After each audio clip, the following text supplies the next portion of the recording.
I am giving myself 1 year to go from a complete learner driver with about 50 hours on the clock to a somewhat confident racing driver. Now I'm doing this because, like a lot of people, I always dreamed of racing cars, whether that is Formula 1, GT, whatever, drifting, hill climb, doesn't matter. I've always loved car racing, always wanted to race it.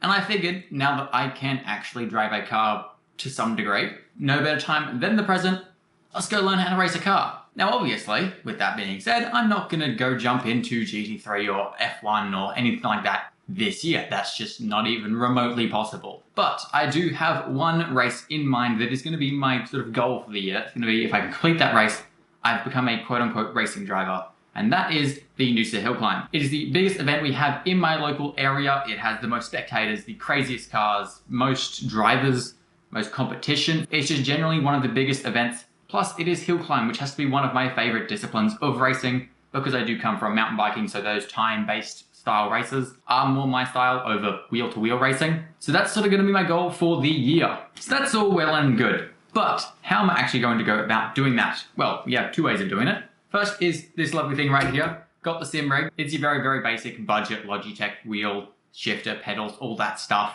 It is hooked up to my less so budget-friendly PC setup. I'm a bit of a gamer, I like me a solid PC setup. So we got the sim rig, which will be good for the stuff like, line choice and braking and just stuff like that, because obviously you can't get out on track all of the time. Now obviously this isn't the best sim rig, but it will do just fine to start off with. I would like to upgrade it at some point, but I'm not going into this whole racing thing with thousands and thousands of dollars to just chuck at it. So unless, I don't know, brands want to work with me or something, I'm just going to have to run with this for the time being. Sim is lovely and everything, you get a ton of racing on the sim, but to become a racing driver, you do eventually have to get out on track at some point. And that is where my second method for getting some training for hill climb comes in. And that is the local sprint race events. We're actually very, very lucky to have a very solid sprint racing event in my local area. They hold an event about once a month and they're super welcoming. They allow just about any car, any driver in. As long as the car runs and you are at least able to drive it, you can probably race it. It's actually a lot easier to get into racing than I originally thought, which is very nice. So that is where we're going to start racing and do a bunch of those events. And then hopefully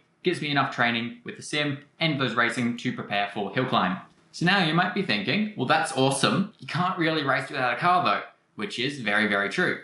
And I was thinking about some options for that. I could go with a second-hand, fully built up like Hyundai XL track car or something, or buy a decent sports car or something like that. But as I said earlier, I'm not going into this with a ton of money. So we are going to be using the absolute best car ever made, 2010 Ford Fiesta Econetic.